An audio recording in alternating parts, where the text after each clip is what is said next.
അമ്മയുടെ അമ്മ തറവാട്ടിൽ തനിയാണ്. 21 വയസ്സുള്ള കൊച്ചുമോളോട് പറഞ്ഞു, മോളെ നീ പോയി അമ്മമ്മയ്ക്കൊന്ന് തുണയാകാൻ പോയവൾക്ക് പിന്നെ എന്താണ് സംഭവിച്ചത്? എന്തായാലും അമ്മമ്മയും ഇത്തിരി മിടുക്കിയാണ്. നോക്കാം ആ കഥയിലേക്ക്. മാഡം, എൻ്റെ പേര് നിഹ. ഞാൻ മൂത്ത കുട്ടിയാണ്. എനിക്ക് ഒരനിയനുണ്ട്. ഡിഗ്രിക്ക് പഠിച്ചുകൊണ്ടിരിക്കുകയാണ്. അച്ഛനും അമ്മയും കൂടി ഒരു ബിസിനസ് റൺ ചെയ്യുന്നുണ്ട്. അവർ ബിസിയാണ്. ഞങ്ങളുടെ കാര്യങ്ങൾ ചെറുപ്പം മുതലേ ഞങ്ങൾ തന്നെ നോക്കേണ്ട ഒരു സാഹചര്യമാണ്. അതിനോടൊക്കെ അഡ്ജസ്റ്റ് ചെയ്താണ് ജീവിക്കുന്നത്. പിന്നെ അച്ഛൻ്റെയും അമ്മയുടെയും അധിക ശ്രദ്ധ ഞങ്ങൾക്ക് രണ്ടുപേർക്കും കിട്ടാറില്ല. അതിൻ്റേതായ സ്വാതന്ത്ര്യവും ഞങ്ങൾക്കുണ്ട്. ഗുണവും ദോഷവും എല്ലാം അതിൻ്റെ കൂടെ ഉണ്ടെന്ന് മാഡത്തിന് അറിയാമല്ലോ. 6 മാസത്തിന് മുമ്പാണ് എൻ്റെ അമ്മയുടെ തറവാട്ടിൽ അമ്മമ്മ തനിച്ചായത്. അവിടെ അമ്മയുടെ ആങ്ങളെയായിരുന്നു താമസിച്ചുകൊണ്ടിരുന്നത്. അമ്മാവന് ഭാര്യയും ഒരു കുട്ടിയുമുണ്ട്.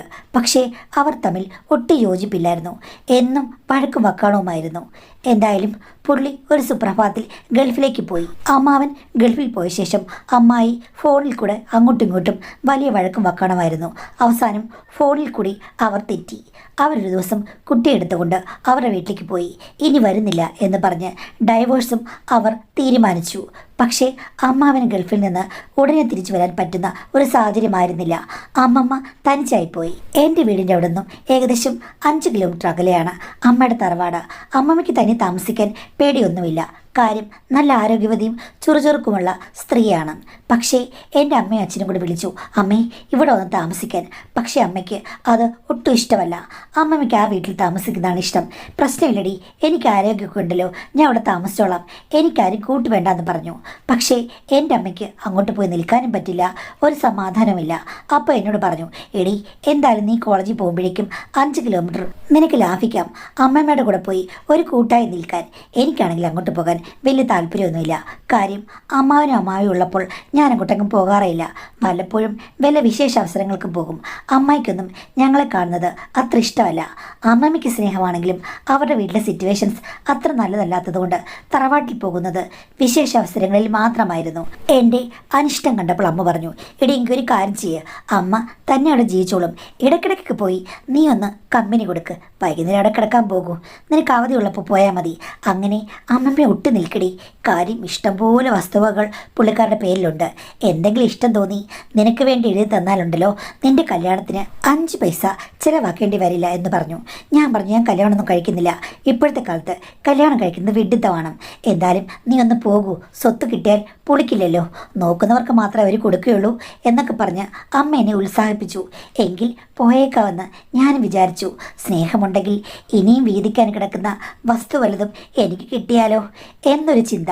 പക്ഷേ എൻ്റെ സഹോദരനോട് പറഞ്ഞതാണ്. അവനാണെങ്കിൽ അങ്ങോട്ട് ഒട്ടും പോകില്ല. കാര്യം അമ്മയുടെ പെറ്റാണവൻ. അതുകൊണ്ട് വൈകുന്നേരം വരുമ്പോൾ അമ്മയ്ക്ക് അവനെ കാണണം. എന്നെ പിന്നെ വഴിയിൽ നിന്ന് കിട്ടിയതാണല്ലോ എന്ന് പറഞ്ഞതുപോലെയാണ് രണ്ടുപേരുടെ ആറ്റിറ്റ്യൂഡ്. പക്ഷെ എനിക്കൊരു സംശയമുണ്ടായിരുന്നു. ഈ പഴയ ആൾക്കാരല്ലേ, അമ്മമ്മ സദാചാരവും മറ്റൊക്കെ പറയുന്ന ആളാണ്.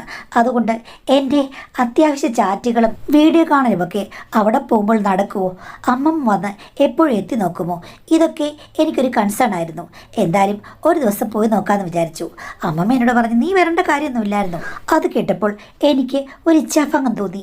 കാര്യം ഇത്രയും പ്രായമുള്ള ഒരാൾ, അവർക്ക് കൂട്ടുകിടക്കാൻ ഞാൻ ചെന്ന് കഴിഞ്ഞപ്പോഴേക്കും എന്നെ നിരാകരിക്കുന്ന രീതിയിലല്ലേ പെരുമാറുന്നത്. ഞാനൊന്നും മിണ്ടിയില്ല. എന്തായാലും അന്ന് ഞാൻ അവിടെ കഴിഞ്ഞു. ഞാനാണെങ്കിൽ അമ്മമ്മ വളരെ സ്ട്രിക്റ്റ് ആണല്ലോ എന്നോർത്തിട്ട് മൊബൈലിൻ്റെ യൂസൊക്കെ കുറച്ചാണ് കിടന്നത്. പക്ഷേ രാത്രിയായി കഴിഞ്ഞപ്പോഴേക്കും അവിടെ വലിയ ബഹളം. ശബ്ദം കേട്ട് ഞാൻ ചെന്ന് നോക്കുമ്പോൾ 2 പ്രായമായ ആണുങ്ങളുണ്ട്. അമ്മമ്മയുടെ അത്ര പ്രായമില്ല. അമ്മമ്മയെക്കാളൊരു 10 വയസ്സിന് ഇളയതായിരിക്കും. അവർ 2 പേരുണ്ട്. അമ്മമ്മയും കൂടി ഇരുന്ന് എന്തൊക്കെയോ സംസാരിക്കുന്നു. രാത്രി 11 മണിയായി കേട്ടോ. അമ്മമ്മ അവർക്ക് വേണ്ടി എന്തൊക്കെയോ വിളമ്പി വെച്ചിട്ടുണ്ട്. ഞാൻ നോക്കിക്കഴിഞ്ഞപ്പോഴേക്കും അത് കറിയും കൊറിക്കാനുള്ള സംഗതികൾ മാത്രമാണ്. കൂട്ടത്തിൽ കുപ്പിയും ഗ്ലാസ്സും ഒക്കെ ഉണ്ട്. 2 പേർക്കും ഒഴിച്ചു കൊടുത്തുകൊണ്ട് അമ്മമ്മ എന്തൊക്കെയോ കഥകൾ പറഞ്ഞ് ചിരിക്കുകയാണ്. ഞാൻ ചെന്ന് കഴിഞ്ഞപ്പോഴേക്കും അമ്മമ്മ, ആഹാ മോളെ, നീ കിടന്നുറങ്ങിയില്ലായിരുന്നോ? ഇത് എൻ്റെ ഫ്രണ്ട്സാണ്, ഇവരിടയ്ക്കിടയ്ക്ക് ഇവിടെ വരും കേട്ടോ. നീ പോയി കിടന്നുറങ്ങിക്കോ, ഇങ്ങോട്ട് വരണ്ട. ഇവിടെ വലിയ വലിയ ആൾക്കാർ വലിയ വലിയ കാര്യങ്ങൾ സംസാരിക്കുകയാണ്, പോയി കിടന്നുറങ്ങ് എന്ന് പറഞ്ഞ് എന്നെ പറഞ്ഞു വിട്ടു. ചെറിയ ഉറക്കം വന്ന അവസ്ഥയിൽ ചെന്ന് എനിക്ക് പെട്ടെന്ന് കാര്യങ്ങളൊന്നും മനസ്സിലായില്ല. ഞാൻ തിരിച്ച് റൂമിലേക്ക് നടന്നു. അപ്പോഴാണ് ഞാൻ ഓർത്തത്, ദൈവമേ, എൻ്റെ അമ്മയുടെ അമ്മയല്ലേ ഇത്? ഇവർക്ക് ഒരുമാതിരി നല്ല പ്രായമുണ്ട്. എന്നിട്ട് എന്തായി കാണിക്കുന്നത്? ഈ ആണുങ്ങളൊക്കെ ഏതാണ്? ഞങ്ങളുടെ ബന്ധുക്കളൊന്നുമല്ല. അവരൊക്കെ എനിക്കറിയാമല്ലോ. ഇവരെ രണ്ടുപേരെയും കൂടെ ഈ രാത്രി കൊണ്ടുവന്ന് അവർക്ക് ക്ലാസ്സിൽ മദ്യം പകർന്ന് സൈഡ് ഡിഷുമായിട്ട് എല്ലാവരും കൂടി ക്ലബിലേതുപോലെ ചിരിച്ച് കളിച്ച് ഇരിക്കുന്നു. കൊള്ളാലോ, നല്ല സെറ്റപ്പ് തന്നെ. ഇത് എൻ്റെ അമ്മയ്ക്കൊന്നും അറിയാമെന്ന് തോന്നുന്നില്ല. കാര്യം അമ്മ പറഞ്ഞത് അമ്മമ്മയ്ക്ക് പണ്ടത്തെ ധാർമ്മിക മൂല്യങ്ങൾ കൂടുതലാണെന്നും അമ്മമ്മ വളരെ സ്ട്രിക്റ്റ് ആയിരുന്നു എന്നും. ഇവരാണോ വലിയ സ്ട്രിക്റ്റ്? എനിക്ക് ഇതെല്ലാം കൂടെ കൂട്ടി വായിച്ചു കഴിഞ്ഞപ്പോഴേക്കും ഒട്ടും അങ്ങോട്ട് ദഹിച്ചില്ല. ഇവിടെ ഇപ്പം ആരാ മോഡേണ്? ഞാനാണോ അതോ അമ്മമ്മയോ?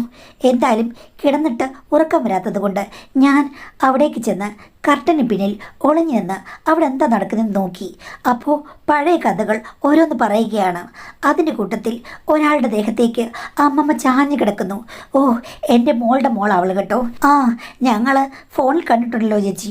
ആ, അവളെ എൻ്റെ മോൾ ഇങ്ങോട്ട് പറഞ്ഞു വിട്ടതാ. ഞാൻ ഇവിടെ തനിയല്ലേ ഉള്ളൂ, അതുകൊണ്ട്. പക്ഷേ അവർക്കറിയില്ലല്ലോ ഞാൻ തനിയല്ലെന്ന്. നിങ്ങളെപ്പോലുള്ള സഹൃദയന്മാർ എന്നും വൈകുന്നേരം വന്ന് എനിക്ക് നല്ല കമ്പനി തരുമെന്ന് എൻ്റെ മോൾക്കോ മരുമോനോ ഒന്നും അറിയില്ല.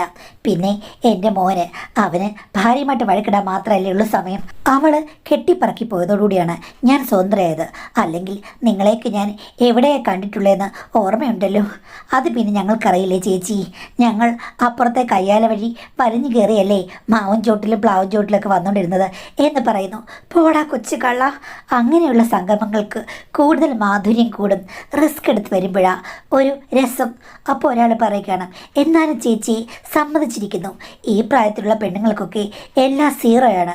പക്ഷേ ചേച്ചി 18കാരിയെ പോലെയാണല്ലോ ഈ സ്വഭാവം. വർഷങ്ങളായിട്ട് ഇങ്ങനെയാണ്, മാറിയിട്ടേ ഇല്ല. അപ്പോൾ അമ്മ പറയുകയാണ്, എടാ, ഭർത്താവ് ഉണ്ടായിരുന്നപ്പോൾ നല്ല ആക്റ്റീവായിരുന്നു.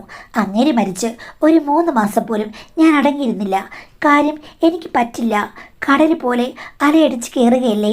എൻ്റെ കടൽ തിരകൾ പാറകളിൽ തല്ലി വെറുതെ അങ്ങ് അലച്ചു പോകാൻ എനിക്കിഷ്ടമല്ല. പൊങ്ങി വന്നാൽ പിന്നെ എല്ലാം സുനാമി പോലെ അലയടിച്ച് പോകണം, തൂത്തെറിഞ്ഞ്. അതാണ് എനിക്കിഷ്ടം എന്ന് പറഞ്ഞു. അത് കേട്ട ആണുങ്ങൾ രണ്ടുപേരും കൂടി ചിരിച്ചു. അത് പിന്നെ ഞങ്ങൾക്ക് രണ്ടുപേർക്കും അറിയാമല്ലോ ചേച്ചിയുടെ ഗുണങ്ങൾ.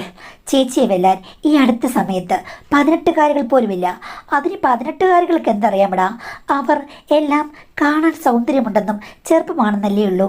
കൂടുതൽ പ്രായമുള്ളവരുടെ കയ്യിലാണ് തന്ത്രങ്ങളും മന്ത്രങ്ങളും വിദ്യകളും ഇരിക്കുന്നതെന്ന് നിങ്ങൾക്ക് രണ്ടുപേർക്കും അറിയില്ലേ? ആ, നിങ്ങൾ രണ്ടുപേരും ചെറുപ്പക്കാരൊന്നും അല്ലല്ലോ, എത്ര എക്സ്പീരിയൻസ് കഴിഞ്ഞ് വന്നവരാണ്. എന്നാലും ചേച്ചി പെണ്ണൊരുത്തി ഞങ്ങളുടെ കമ്പനിയിൽ കൂടിയത് ഞങ്ങൾക്ക് ഭാഗ്യം തന്നെയാണ്. കാര്യം ആണുങ്ങൾ പോലും ഇത്രയും സ്ട്രോങ് ആയൊരു കമ്പനി ഞങ്ങൾക്കില്ല. എന്ത് ചെയ്യാനാ, ഇവിടുത്തെ സാഹചര്യം ശരിയല്ല. അല്ലായിരുന്നെങ്കിൽ പണ്ട് നിങ്ങളെ ഞാൻ ഈ വീട്ടിലേക്ക് ക്ഷണിച്ചേനെ. എൻ്റെ മോനുള്ളപ്പോൾ പറ്റില്ല, അവനൊരു മണക്കൂസനാണ്, നിങ്ങൾക്ക് അറിയില്ലേ എന്ന് പറഞ്ഞാണ് ചിരിക്കുന്നത്. ഇതിനിടയ്ക്ക് ഭക്ഷണം അവർ കഴിക്കുന്നുണ്ട്. അതുമാത്രമല്ല, മറ്റ് കാണാൻ പാടില്ലാത്ത പല പോപ്പോ അടക്കമുള്ള കാര്യങ്ങളും ഞാൻ കണ്ടു. അതുമാത്രമല്ല, ഇടയ്ക്ക് അമ്മമ്മ കൈകൾ 2 സൈഡിലേക്ക് നീട്ടി എന്തോ ഡ്രൈവിംഗ് പഠിപ്പിക്കുന്ന പോലെ എനിക്ക് തോന്നി. അപ്പോൾ ഒരാൾ പറയുകയാണ്, ചേച്ചി അച്ചാറെടുത്ത കൈയാണ്. അത് സാരമില്ലടാ, നന്നായിട്ടൊന്ന് നീറട്ടെ, നീറാത്തവനല്ലല്ലോ നീ എന്ന് പറഞ്ഞ് കൈകൾ ആഴത്തിലേക്ക് ഊളിടുന്നത് ഞാൻ കണ്ടു. എന്നിട്ട് അമ്മ പറയുന്നു, എന്തായാലും 12 മണിയാകുമ്പോഴേക്കും നിങ്ങൾ പോകണം. പെണ്ണ് ഇവിടെ ഉണ്ട്. ഇനിയിപ്പോൾ വല്ലപ്പോഴും വരുമായിരിക്കും എനിക്ക് തോന്നുന്നു. മോള് പറഞ്ഞു വിട്ടതല്ലേ, നിഷേധിക്കാൻ പറ്റില്ലല്ലോ. പിന്നെ അവധി ദിവസങ്ങളിൽ അവൾ വരികയുള്ളൂ. ചേച്ചി, നമുക്കെപ്പോഴും അവസരം ഒക്കുന്നതെന്ന് പറയാൻ പറ്റില്ലല്ലോ. മോളുള്ളത് നമുക്കൊരു പാരയായിട്ട് വരുമോ? ഏയ്, കുഴപ്പമൊന്നുമില്ല, അവൾ പോയി കിടന്ന് അങ്ങ് ഉറങ്ങിക്കോളും. എന്നെ ഇത്തിരി പേടിയുണ്ട്, പറഞ്ഞാൽ അനുസരിക്കുകയും ചെയ്യും. കള്ളി, ഞാൻ അനുസരിക്കും. ഞാൻ പോയി കിടന്ന് ഉറങ്ങാനൊന്നും പോകുന്നില്ല. നോക്കട്ടെ ഇതെവിടെ വരെ പോകുമെന്ന്. ഇന്ന് എന്തെങ്കിലും പഞ്ചാരിമേളം ഉണ്ടോ നോക്കാമല്ലോ. എന്തായാലും 12 മണിയാകുമ്പോഴേക്കും രണ്ടുപേരും പോയി. അമ്മമ്മ ടാറ്റ കൊടുത്ത് തിരിച്ചു വന്ന് മെയിൻ കഥക് അടച്ചപ്പോൾ ഞാൻ പുറകെ പോയി നിന്നു. എന്നെ കണ്ട അമ്മമ്മ ഒന്ന് ഞെട്ടി. നീ ഉറങ്ങിയില്ലേടി? എങ്ങനെ ഉറങ്ങാനാണ്? അറിയാത്ത 2 ആണുങ്ങൾ ഈ വീട്ടിലില്ലേ? എടി, അവർ നിനക്കറിയില്ല, എനിക്കറിയാം. ഇത് നമ്മുടെ ബന്ധുക്കളൊന്നും അല്ലല്ലോ, ഇവിടെ അടുത്തുള്ളവരുമല്ല. ഞാൻ സ്ഥിരമായിട്ട് വരുന്നല്ലേ, കണ്ടിട്ടില്ലല്ലോ. അത് നിനക്കറിയില്ല. പണ്ട് ഞാൻ സ്കൂളിലൊക്കെ പഠിക്കുമ്പോൾ എൻ്റെ കൂടെ പഠിച്ചിട്ടുള്ളതാണ്. പക്ഷേ കണ്ടു കഴിഞ്ഞാൽ അമ്മമ്മയെക്കാളും 10-15 വയസ്സിന് എളുപ്പം തോന്നുമല്ലോ. ആ, നീ ഇതൊക്കെ ശ്രദ്ധിക്കുമായിരുന്നോ? നിങ്ങൾ സംസാരിച്ചതെല്ലാം ഞാൻ കേട്ടു. എടീ, നീ കേൾക്കുമെന്ന് എനിക്കറിയാം. നിന്റെ അമ്മയുടെ മോളല്ലേ? വലിയ തൻ്റെടിയാണ് നിന്റെ അമ്മ. ആ കേമത്തരം നിനക്കും കാണാതിരിക്കുമോ? അപ്പോൾ അമ്മമ്മയ്ക്ക് പ്രശ്നമൊന്നുമില്ല. രാത്രി 2 ആണുങ്ങളെ വിളിച്ച് വീട്ടിലിരുത്തി മദ്യപിക്കുക ഇത് ഏതെങ്കിലും പെണ്ണുങ്ങൾ ചെയ്യുന്ന കാര്യമാണോ എന്ന് ചോദിച്ചു കഴിഞ്ഞപ്പോഴേക്കും, എടീ, ഇത്രയും നാളും ഞാൻ സാന്ദ്രമില്ലതാണ് ജീവിച്ചത്. ഇവിടെ എൻ്റെ ഇളയ മോനെ കൊണ്ട് കല്യാണം കഴിപ്പിച്ചത് മാത്രമാണ് ഞാൻ ചെയ്ത തെറ്റ്. അവനും അവളും കൂടെ ഇത്രയും വർഷമായിട്ട് ഇവിടെ അടിയും വഴക്കും വെള്ളപ്പൊക്കവും. എനിക്കാണെങ്കിൽ ഒരിക്കൽ പോലും സമ്മാനം കിട്ടിയിട്ടില്ല. രണ്ടും 2 വഴിക്കായതിൻ്റെ സമാധാനത്തിലാണ് എൻ്റെ ഫ്രണ്ട്സിനെയൊക്കെ ഞാൻ ഇങ്ങോട്ട് വിളിച്ചു വരുത്തിയത്. എടീ, ഇത് എൻ്റെ പേരിലുള്ള വീടാണ്. ഈ സ്വത്തുക്കൾ, ഈ കണ്ട സ്വത്തുക്കളൊക്കെ എൻ്റെ ഭർത്താവ് എനിക്ക് സമ്പാദിച്ചു തന്നതാണ്. എൻ്റെ വീട്ടിൽ പലരും വന്നു പോകും. ഞാൻ ആരെ ബോധിപ്പിക്കണം? ഞാൻ പറഞ്ഞു, ആരെ അമ്മ ബോധിപ്പിക്കണ്ട, ഞാൻ അമ്മയോട് വിളിച്ച് പറയട്ടെ. നീ വിളിച്ച് പറയടി. എടീ, ഞാനിവിടെ തന്നെയായപ്പോൾ നിൻ്റെ അമ്മയ്ക്ക് ഒരു ദിവസം പോലും വന്ന് നിൽക്കാൻ തോന്നില്ലല്ലോ. എന്നിട്ട് നിന്നെ പറഞ്ഞു വിട്ടേക്കുന്നു. അവളോട് പറഞ്ഞാൽ അവളെന്താ എന്നെ പറപ്പിക്കുമോ? എടീ, എനിക്ക് ആരെയും പേടിയില്ലെന്ന് പറഞ്ഞു കഴിഞ്ഞു. എന്നാലും അമ്മമ്മ ഇത്തിരി കടന്ന കൈയാണ് കാട്ടിക്കൂട്ടുന്നത്. അവരൊക്കെ ഏതാണ്? അത് ഈ നാട്ടുകാർ തന്നെയാണ്. എൻ്റെ ഭർത്താവ് മരിച്ച ശേഷം അവർ എനിക്കൊത്തിരി സഹായ സഹകരണങ്ങൾ ചെയ്തിട്ടുണ്ട്. ആ, അത് ഞാൻ കേട്ടു. മാവിൻ്റെ ചോടെന്നോ പ്ലാവിൻ്റെ ചോടെന്നോ ഒക്കെ പറന്ന് കേട്ടു. എടീ, നീ അപ്പം ഒളിഞ്ഞിരുന്ന് ഞങ്ങൾ സംസാരിക്കുന്നതെല്ലാം കേൾക്കുകയായിരുന്നു. ആ, ഞാൻ കേട്ടു. ഒരിക്കലും ഒരു വീട്ടിലും ഇല്ലാത്തൊരു സിറ്റുവേഷൻ കണ്ടു കഴിഞ്ഞാൽ ഒളിഞ്ഞിരുന്ന് കേൾക്കണ്ടേ? എന്താ കാണിക്കുന്നതെന്നും എന്താ പറയുന്നതെന്നും ഞാൻ കാണണ്ടേ? അപ്പോൾ നീ എല്ലാം കണ്ടോ നടന്നത്? ആ, കണ്ടു. ആദ്യം മുതൽ അവസാനം വരെ എല്ലാം കാണുകയും കേൾക്കുകയും ചെയ്തു. അപ്പോൾ നിനക്ക് കാര്യങ്ങളൊക്കെ മനസ്സിലായി കാണുമല്ലോ. മനസ്സിലായി. മുത്തച്ഛൻ മരിച്ച് 2-3 മാസം കഴിഞ്ഞപ്പോഴേ അമ്മവും പിന്നെ പറമ്പിലായിരുന്നു എന്നുള്ള കാര്യം എനിക്ക് മനസ്സിലായി. എടി, അതെൻ്റെ മിടുക്ക്. നിന്റെ കല്യാണം കഴിഞ്ഞിട്ടില്ലല്ലോ. നിനക്ക് കാമുകന്മാരുണ്ടോ? ഞാൻ പറഞ്ഞു, ഇല്ല. ആ, അതൊന്നും ഇല്ലാത്തതുകൊണ്ട് ഇതൊന്നും പറഞ്ഞാൽ നിനക്ക് മനസ്സിലാകില്ല. നിനക്ക് ഭർത്താവുണ്ട്, അല്ലെങ്കിൽ കാമുകനുണ്ട്. അവൻ്റെ കൂടെ ചുറ്റി നടന്ന് നീ ലോകത്തിൻ്റെ രസതന്ത്രം അറിഞ്ഞു കഴിഞ്ഞാൽ ചിലപ്പോൾ നീ എന്നെ കുറ്റം പറയില്ല. ഇപ്പോൾ നിനക്കെല്ലാം കുറ്റമായിരിക്കും. തൽക്കാലം നിന്നോട് അതൊന്നും എക്സ്പ്ലെയിൻ ചെയ്യാൻ എനിക്ക് വയ്യ. എന്നാലും അമ്മമ്മേ, ഈ പ്രായത്തിലൊക്കെ എങ്ങനെയാണിത്? എടി, ചെറുപ്പകാലത്ത് മാത്രം വരുന്നൊരു കാര്യമാണോ അത്? എല്ലാ മനുഷ്യർക്കും ഇഷ്ടങ്ങളും ആഗ്രഹങ്ങളും ഒക്കെ ഉണ്ട്. അത് ഒരു 50 വയസ്സായാലോ 60 വയസ്സായാലോ ഒന്നും അപ്രത്യക്ഷമായി പോകില്ല. പലരും അതെല്ലാം സമൂഹത്തിന് വേണ്ടിയിട്ടും കുടുംബത്തിന് വേണ്ടിയിട്ടും അടക്കി വെക്കുന്നതാണ്. എനിക്കങ്ങനെ വെക്കേണ്ട യാതൊരു കാര്യമില്ല. പണ്ട് തൊട്ടേ എനിക്ക് താല്പര്യമുള്ള വിഷയങ്ങളിൽ ഞാൻ ആഴ്ന്നിറങ്ങും. അത് ഇപ്പോഴുമുണ്ട്. എൻ്റെ മനസ്സും കാര്യങ്ങൾ മനസ്സിലാക്കുന്ന 2 പേരാണ്. ഭർത്താവ് മരിക്കുന്നതിന് മുമ്പേ എനിക്ക് അവരുമായി കൂട്ടുണ്ടെന്ന് വിചാരിച്ചോളൂ. എന്തായാലും എൻ്റെ ചെറുപ്പകാലത്തും അവരെൻ്റെ കൂടെ ഉണ്ടായിരുന്നു. ഇപ്പോഴും അവരെൻ്റെ കൂടെയുണ്ട്. എൻ്റെ ഇഷ്ടങ്ങൾ അറിഞ്ഞു പെരുമാറുന്നു. എനിക്ക് എല്ലാ കാര്യങ്ങൾക്കും ഭർത്താവിനെ മാത്രം ആശ്രയിക്കാൻ പറ്റില്ലല്ലോ, മറ്റുള്ളവരെയും ആശ്രയിക്കേണ്ടി വരും എന്ന് പറഞ്ഞു. ഞാൻ മൂക്കത്ത് കൈ കൊടുത്തു. എന്നാലും അമ്മമ്മ ഇത്രയും പ്രശ്നക്കാരിയാണെന്ന് എനിക്കറിയില്ലായിരുന്നു. എന്താടി പ്രശ്നം? നിനക്കെന്തെങ്കിലും പ്രശ്നം ഉണ്ടാക്കിയോ? ഞങ്ങൾ എൻ്റെ വീട്ടിലിരുന്ന് കഴിക്കുകയോ കുടിക്കുകയോ ചെയ്യുന്നു, ഇല്ലെങ്കിൽ ഞാൻ ഇഷ്ടമുള്ളത് കാണിക്കുന്നു. എൻ്റെ അടുത്തേക്കാണ് അവർ വന്നത്, അല്ലാതെ നിൻ്റെ അടുത്തല്ലോ. നിന്നെ ആര് വിളിച്ചോടെ കിടക്കാൻ? നിന്നെ ഞാൻ വിളിച്ചോ? ഇല്ലല്ലോ, വരണ്ടാന്ന് പറഞ്ഞതല്ലേ. ആ പറഞ്ഞത് കേൾക്കാഞ്ഞത് നന്നായി. വന്നതുകൊണ്ടല്ലേ ഈ സീനൊക്കെ ഒന്ന് കാണാൻ പറ്റിയത്. അതുമാത്രമല്ല, എനിക്ക് എൻ്റെ കൂട്ടുകാരെയൊക്കെ കാണിക്കാൻ വേണ്ടിയിട്ട് നല്ല വീഡിയോയും ചിത്രീകരിക്കാൻ പറ്റി. നീ എൻ്റെ വീഡിയോ എടുത്തോ? പിന്നെ എടുക്കാതിരിക്കുന്നത് എങ്ങനെയാണ്? എന്താ കാണിച്ചത്? അവിടെ ഒരു ഗിയറ്, ഇവിടെ ഒരു ഗിയറ്, നടുക്ക് പഴയൊരു എൻജിൻ എന്ന് പറഞ്ഞ പോലെ കാര്യങ്ങൾ എന്ന് പറഞ്ഞപ്പോഴേക്കും അമ്മമ്മ, ഇവിടെ വീഡിയോ, ഇപ്പം വീഡിയോ ഡിലീറ്റ് ചെയ്യണം, കാണിക്കടി നിൻ്റെ മൊബൈല്. ഞാൻ പറഞ്ഞു, അതൊന്നും കാണിക്കില്ല. അഥവാ ഡിലീറ്റ് ചെയ്താലും അതൊക്കെ സൂക്ഷിച്ചു വെക്കാൻ എനിക്കറിയാം. ഇനിയും ഇളകിക്കഴിഞ്ഞാൽ ഇത് നാട്ടുകാരെ ഞാൻ കാണിക്കും, അമ്മയും അച്ഛനെയും കാണിക്കും. ഒരു പ്രശ്നമില്ലെന്നല്ലേ പറഞ്ഞത്? വീഡിയോയ്ക്ക് എന്തെങ്കിലും പ്രശ്നമുണ്ടോ അമ്മമ്മേ എന്ന് ചോദിച്ചു കഴിഞ്ഞപ്പോഴേക്കും അമ്മമ്മ, എടി, നീ കുഞ്ഞു കളിക്കരുത്. അവർക്ക് 2 പേർക്കും ഫാമിലിയൊക്കെ ഉള്ളതാണ്. എനിക്ക് പിന്നെ നാണവും മാനവും പേടിയൊന്നുമില്ലെന്ന് പറയാം. എന്നാലും അവർ 2 പേരും ഫാമിലി ഉള്ളവരാണ്. അമ്മമ്മയ്ക്ക് നാണമില്ലേ ഫാമിലി ഉള്ളവരെ ഇങ്ങോട്ട് വിളിച്ചു വരുത്താൻ? ഇവിടെ സ്വതന്ത്രമായി നടക്കുന്ന ആരെങ്കിലും ഇല്ലേ? അവർ പോരെ? അത് പറ്റില്ല. എനിക്ക് ഇവർ 2 പേരും നല്ല ഫ്രണ്ട്സാണ്. നീ ഇത് പുറത്ത് വിട്ടു കഴിഞ്ഞാൽ പിന്നെ അമ്മമ്മ ഇവിടെ കാണില്ല. പിന്നെ അമ്മമ്മ എവിടെ പോകും? തായ്ലൻഡിൽ പോകുമോ? അതോ അമേരിക്കയിൽ പോകുമോ?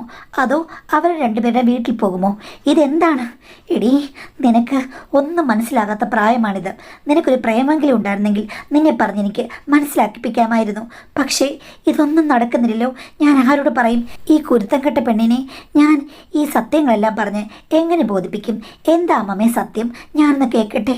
എടി, എനിക്ക് പണ്ട് തൊട്ടേ ഭയങ്കര ഇഷ്ടമാണ്. എന്താണ് ഇഷ്ടം നിനക്കറിയില്ലേ? എനിക്കാണെങ്കിൽ പണ്ട് തൊട്ടേ ആവശ്യമില്ലാത്ത മോഹങ്ങൾ ഇത്തിരി കൂടുതലാണ്. വിവാഹത്തിന് മുമ്പും എനിക്ക് ചില ചുറ്റിക്കളികളൊക്കെ ഉണ്ടായിരുന്നു. അന്നത്തെ കാലം വളരെ സ്ട്രിക്റ്റ് അല്ലേ? തറവാട്ടിന് പുറത്തുള്ള കാര്യങ്ങളൊന്നും അനുവദിക്കില്ല. തറവാടുകളെ കൊണ്ട് മാത്രമേ കല്യാണം കഴിപ്പിക്കുകയുള്ളൂ. അങ്ങനെയാണ് നിൻ്റെ മുത്തശ്ശൻ വന്നത്. അപ്പോൾ എൻ്റെ കല്യാണം കഴിഞ്ഞു. പക്ഷേ അങ്ങയുടെ കൂടെയുള്ള ജീവിതം എൻ്റെ പഴയ ജീവിതം പോലെ ആയിരുന്നില്ല. സാധാരണ ആവറേജായുള്ളൊരു ജീവിതം. അതുമാത്രമല്ല, സ്വത്തുണ്ടെന്നല്ലാതെ വേറെ ഒന്നുമില്ല. ഒരാണിൽ നിന്ന് ഒരു സ്ത്രീ എന്താ പ്രതീക്ഷിക്കുന്നതെന്ന് നിനക്കിപ്പോൾ മനസ്സിലാകില്ല.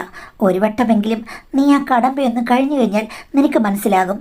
അങ്ങനെ എൻ്റെ ജീവിതം ശരിക്കും 2 മക്കളെയും കൊണ്ട് സമ്പന്നതകൾക്കിടയിലും വലിയ പ്രശ്നമായിരുന്നു. മോളെ, എല്ലാം നമുക്ക് പിടിച്ചു വെക്കാം.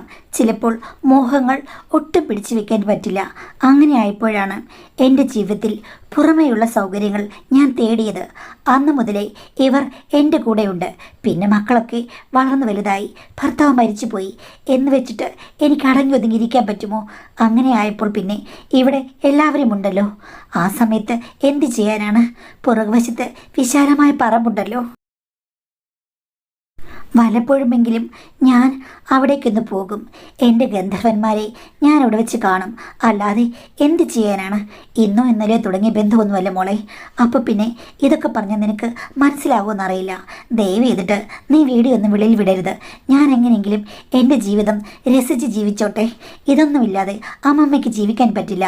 എടി, പ്രായമായെന്ന് പറഞ്ഞിട്ട് മറ്റുള്ളവർ പറയുന്നതുപോലെ ഒന്നും നമുക്ക് തോന്നാതിരിക്കില്ല. എല്ലാവരുടെയും മനസ്സ് ശരീരം ഒരുപോലെയല്ല. പ്രായമായെന്ന് വെച്ചിട്ട് എല്ലാം മാറ്റിവെക്കാൻ എല്ലാ പുരുഷന്മാരെ കൊണ്ടും എല്ലാ സ്ത്രീകളെ കൊണ്ടും കഴിയില്ല. അതുകൊണ്ടാണ് പ്ലീസ് നീ ഇതിന് ഇടങ്കോലിടരുത് എന്ന് പറഞ്ഞപ്പോൾ ഞാൻ പറഞ്ഞു, ശരി അമ്മമ്മേ, അമ്മമ്മ പറഞ്ഞത് ഇപ്പം എനിക്ക് മനസ്സിലായി. പക്ഷേ ഇത്തിരി മുമ്പ് വരെ ഇവിടെ എന്തോ കോലന്തുള്ളലായിരുന്നു. ഇങ്ങനെയാണോ സംസാരിക്കേണ്ടത്? അമ്മമ്മയുടെ കൊച്ചുമോളല്ലേ ഞാൻ. എന്നോട് ഇതേ രീതിയിൽ ശാന്തമായി പറഞ്ഞ് മനസ്സിലാക്കി കഴിഞ്ഞാൽ ചിലപ്പോൾ ഞാൻ സപ്പോർട്ട് ചെയ്തേനെ. പക്ഷേ അമ്മമ്മ എന്നോട് വളരെ ക്രൂരമായിട്ടാണ് പെരുമാറിയത്. ക്ഷമിക്കും മോളെ, നീ ആ വീഡിയോ അങ്ങ് ഡിലീറ്റ് ചെയ്യേ. ഞാൻ പറഞ്ഞു, വീഡിയോ ഡിലീറ്റ് ചെയ്യില്ല. അതെൻ്റെ കയ്യിൽ ഭദ്രമായിരിക്കും. കാര്യം ഡിലീറ്റ് ചെയ്ത് കഴിഞ്ഞ് കഴിഞ്ഞാൽ ചിലപ്പോൾ അമ്മമ്മയുടെ ഭാവം മാറും. പിന്നെയും എന്നോട് ഭയങ്കരമായിട്ട് വഴക്കുണ്ടാക്കാൻ വരും. ഞാൻ ഒരു കാര്യം പറയാം, തൽക്കാലം ഞാനിത് ആരോടും പറയുന്നില്ല. അമ്മമ്മയും ഞാനും സ്നേഹമായിട്ടങ്ങ് പോകുന്നു. എനിക്ക് തോന്നുന്നത് എൻ്റെ വീട്ടിലിരിക്കുന്നതിനേക്കാൾ കൂടുതൽ സ്വാതന്ത്ര്യം ഇവിടെയാണെന്നാണ്. ഇടയ്ക്കിടയ്ക്ക് അമ്മമ്മയ്ക്ക് കൂട്ടായിട്ട് വന്നു കഴിഞ്ഞാൽ ഭാവിയിൽ എനിക്കൊരു കാമുകനുണ്ടെങ്കിൽ ഇങ്ങോട്ട് ധൈര്യമായിട്ട് വിളിച്ചോണ്ട് വരാം. അത് എനിക്ക് അനുകൂലമായ സിറ്റുവേഷനാണ്. അമ്മമ്മയുടെ ഒരു കാര്യത്തിലും ഞാൻ ഇടപെടാൻ വരുന്നില്ല. അമ്മമ്മയുടെ ഗന്ധർവന്മാർ വരികയോ പോവുകയോ ഇവിടെ സൽക്കാരം നടത്തുകയോ എന്തെങ്കിലും ചെയ്തോട്ടെ, ഞാനതിൽ ഇടപെടില്ല. പക്ഷേ എനിക്കിപ്പോൾ തോന്നുന്നു പ്രേമിക്കാതിരുന്നത് വലിയ മോശമായിപ്പോയി. സത്യം പറയാം അമ്മേ, എനിക്കും എൻ്റെ കോളേജിൽ പഠിക്കുന്ന പല സുന്ദരന്മാരോടും ആഗ്രഹം തോന്നിയിട്ടുണ്ട്. പക്ഷേ ഒരാളെ പ്രേമിച്ച് കല്യാണം കഴിക്കാം, അതല്ലാതെ മറ്റു കാര്യങ്ങളൊക്കെ തെറ്റല്ലേ എന്നൊരു ചിന്തയായിരുന്നു എനിക്ക്.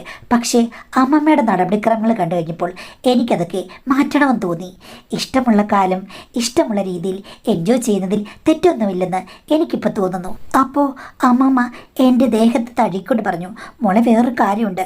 ഞാനിത്തിരി പ്രായമായ സ്ത്രീയാണ്, എല്ലാം സ്റ്റോപ്പ് ചെയ്തതുമാണ്. നീ ചെറുപ്പക്കാരിയാണ്. അബദ്ധങ്ങൾ പറ്റിക്കഴിഞ്ഞാൽ പിന്നെ അത് പ്രശ്നമാകും. ചിലപ്പോൾ അമ്മമ്മയ്ക്ക് പോലും അത് തേച്ച് മാച്ച് കളയാൻ പറ്റില്ല. അബദ്ധങ്ങൾ വരാതെ സൂക്ഷിക്കുകയാണെങ്കിൽ ഒരു പ്രശ്നവുമില്ല. അമ്മമ്മ നിനക്ക് ഫുൾ സപ്പോർട്ടെന്ന് പറഞ്ഞു. എന്തായാലും എൻ്റെ ഉള്ളിലും ഒത്തിരി ആഗ്രഹങ്ങളുണ്ടായിരുന്നു. പക്ഷേ എൻ്റെ അമ്മയുടെയൊക്കെ മനോഭാവം കൊണ്ട് അതൊക്കെ ഞാൻ മാറ്റിവെച്ചിരിക്കുകയായിരുന്നു. ഒരു പ്രേമത്തിൽ പോലും ചാടാൻ മനസ്സില്ലായിരുന്നു. പക്ഷേ ഇത് അനുകൂല സിറ്റുവേഷനാണ്. ഇവിടെ ആരെങ്കിലും വന്നിട്ട് പോയാലും ആരും ശ്രദ്ധിക്കില്ല. കാര്യം വിശാലമായ പറമ്പാണ്, അതിന് നടുക്കാണ് വീട്. ആരറിയാനാണ്? ഒരു പ്രശ്നവുമില്ല. എന്തുകൊണ്ടും അനുയോജ്യമായ സ്ഥലം. ഇവിടെ ഇടയ്ക്കിടെ വരണമെന്ന് തോന്നി. എന്തായാലും ഞാൻ പിന്നീട് അവധി കിട്ടുന്ന ദിവസങ്ങളിലും അല്ലാത്ത ദിവസങ്ങളിലുമൊക്കെ അമ്മമ്മയുടെ അടുത്ത് വന്നു. അമ്മമ്മയുടെ കൂട്ടുകാർ വരികയും എന്നെ ഗൗനിക്കാതെ തന്നെ അവർ അവരുടെ ധർമ്മ സംഭാഷണങ്ങളിൽ ഏർപ്പെടുകയും ചെയ്തു. അതുമാത്രമല്ല, ചിലപ്പോൾ ഒരാളായിരിക്കും വരിക, ചിലപ്പോൾ 2 പേരായിരിക്കും വരിക. അവർ 2 പേര് വന്നാലും ഒരാൾ വന്നാലും അമ്മമ്മ ഒരേപോലെ മാനേജ് ചെയ്യാൻ കംഫർട്ടബിൾ ആയിരുന്നു. ഡൈനിങ് ടേബിളിനടുത്തുള്ള കാഴ്ചകൾ എന്നെ മാറ്റിമറിച്ചു. അപ്പോൾ പിന്നെ അകത്ത് നടക്കുന്ന കാഴ്ചകളും കാണണം എന്നുള്ള മോഹമായി. ഞാൻ അത്തരം കാഴ്ചകളിലേക്ക് എൻ്റെ കണ്ണുകൾ പായിക്കാൻ തുടങ്ങി. ഈ പ്രായത്തിലും 1, 2 ഇങ്ങനെയുള്ള കാര്യങ്ങളൊക്കെ മാനേജ് ചെയ്യുന്ന കണ്ടു കഴിഞ്ഞപ്പോഴേക്കും അത്ര ഫ്ലെക്സിബിലിറ്റിയൊക്കെ കണ്ടപ്പോൾ ഞാൻ ഓർത്തു, ഈ ചെറുപ്രായത്തിൽ ഞാൻ വെറുതെ എൻ്റെ ജീവിതം ഹോമിച്ച് കളയുകയാണ്. ഇത്രയും പ്രായമുള്ള അമ്മമ്മയ്ക്ക് നർത്തനമാടാമെങ്കിൽ ഞാൻ ശരിക്കും മോഹിനിയാട്ടമെങ്കിലും ആടണ്ടേ? ആടും എന്ന് ഞാൻ മനസ്സിൽ വിചാരിച്ചു. ഈ സംഭവത്തിന് ശേഷം ഞാൻ എനിക്ക് ഇഷ്ടമുള്ള ആൾക്കാരോട് കൂടുതൽ സംസാരിക്കാൻ തുടങ്ങി. പ്രേമം എന്നൊന്നും പറയാൻ പറ്റില്ല, ഒരു അണ്ടർസ്റ്റാൻഡിങ്. കണ്ട് കൊതിയൂറുന്ന കാഴ്ചകളായതുകൊണ്ട് എനിക്കും അത്തരം പ്രവർത്തനങ്ങളിലേക്ക് വല്ലാത്ത താല്പര്യം തോന്നി.